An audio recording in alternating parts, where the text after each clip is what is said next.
ગુજરાત રાજ્યના માનનીય ડીજીપી સાહેબ શ્રી દ્વારા આજે 100 કલાકમાં અસામાજિક પ્રવૃત્તિ કરતા શખ્સો વિરુદ્ધ કાર્યવાહી કરવા જે સૂચના અપાયેલી તેને ધ્યાને રાખીને માનનીય આઈજીપી સાહેબ તથા એસપી સાહેબની સૂચના મુજબ સમગ્ર જૂનાગઢ જિલ્લામાં આજે લિસ્ટ તૈયાર કરેલું 370 જેટલા શખ્સો છે એના નામ પોલીસ દ્વારા લિસ્ટેડ કરવામાં આવેલા છે, જેમાં પ્રોહિબિશન, જુગાર, વ્યાજ, ગેરકાયદેસર ખાણ ખનીજ ચોરી, આ ઉપરાંત શહેરી સંબંધી ગુનાઓ, મિલકત સંબંધી ગુનાઓમાં સંડોવાયેલા હોય તેવા શખ્સો વિરુદ્ધ છે એ ટ્રાય કરવામાં આવેલી, જે પૈકી જીપી 135 મુજબ પ્રોહિબિશનનો જથ્થો મળી આવેલો હોય.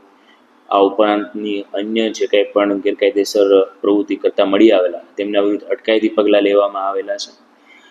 અને જે એમના ગુનાહિત ઇતિહાસને ધ્યાને રાખી પાસા અને અટવારીની દરખાસ્તો તૈયાર કરવામાં આવેલી છે. તો આવા શખ્સો વિરુદ્ધ છે હાલ જૂનાગઢ જિલ્લા પોલીસ દ્વારા કડકમાં કડક કાર્યવાહી થાય તે પ્રકારની પ્રવૃત્તિ શરૂ છે. અત્યાર સુધીમાં સાહેબ કેટલા ગુના નોંધાયેલા છે? આ જે શખ્સો વિરુદ્ધ છે તેમાં 41 જેટલી અટવારીની દરખાસ્તો તૈયાર કરીને મોકલવાની તજવીજ શરૂ છે. 5 પાસાઓ છે, 9 જેટલી 135 પીધેલાના ડ્રિંક એન્ડ ડ્રાઈવ એટલે વાહન ચેકિંગ દરમિયાન છે 7 જેટલા ઈસમો ડ્રિંક એન્ડ ડ્રાઈવ કરતા મળી આવતા કેસ કરવામાં આવેલા છે. પ્રોહિબિશનના પણ 60 કરતાં વધારે કેસો કરવામાં આવેલા છે.